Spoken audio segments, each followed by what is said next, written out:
The most dangerous thing in this world isn't a lack of freedom, it's the illusion of it. You think you're free because you can speak, think, and learn without chains. But how free are you when those thoughts, those words, and those lessons are curated, filtered, and dictated by forces you can't even see? When the truth is only as available as those in power decide it should be?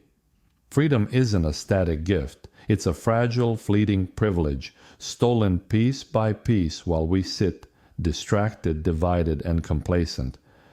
The erosion of freedom doesn't come with a loud roar. It sneaks in quietly, hidden behind comforting narratives, cloaked in good intentions.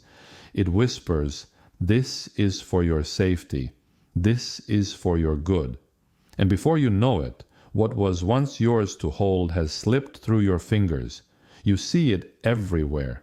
In the schools, where knowledge is pruned, twisted, and shaped to serve agendas instead of truth. In the media, where narratives are curated to keep us entertained and compliant, rather than informed and empowered. In the conversations we don't have, silenced by fear of backlash, judgment, or worse. And why does this happen? Because division is easier to sow than unity. Extremism in all its forms thrives on fear, on ignorance, on the false promise that one ideology, one belief, one system is the absolute truth. But here's the catch. When we choose sides, we don't strengthen humanity, we fracture it.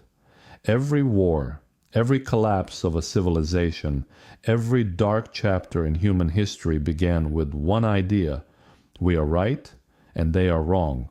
But here's the brutal truth. Humanity doesn't fall because of external enemies. It falls from within. When we stop questioning, when we stop listening, when we stop striving for understanding, that is when we lose. And history, if nothing else, has shown us one thing. No civilization survives its own arrogance. So, what's the way forward? First, question everything. Your beliefs, your leaders, the systems you trust. Don't accept anything at face value. The world doesn't need more blind followers. It needs sharp, fearless minds willing to dig deeper, to challenge, to disrupt. Second, listen, not to the loudest voices, but to the ones that provoke thought, that make you uncomfortable.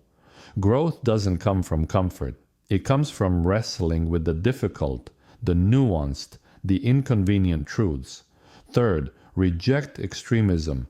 Any ideology, no matter how righteous it seems, that demands total submission is a poison. Real progress lies in the inner peace and in the messy, imperfect collaboration of different ideas and perspectives. Fourth, take responsibility. Stop blaming governments, corporations, or others for everything that's wrong. Yes, they play a role, but so do you. Every time you choose ignorance over awareness, silence over action, or apathy over effort, you're complicit. Freedom isn't just a right, it's a responsibility. Finally, build bridges, not walls. Humanity's greatest strength lies in its diversity of thought, its capacity for cooperation. Unite not in uniformity, but in shared purpose. The world doesn't need clones, it needs collaborators. The truth is, freedom, true freedom, isn't easy. It demands vigilance, courage, and effort. It requires us to confront our own flaws, to rise above our own selfishness, and to fight not just for ourselves, but for each other. And make no mistake, it is a fight, but it's one worth waging. So ask yourself, are you a defender of freedom or a bystander to its decay? Will you rise to meet this challenge, or will you let history repeat itself again? Because the choice isn't just about today. It's about tomorrow. It's about the world we leave behind. And that, my friend, is a responsibility none of us can afford to ignore.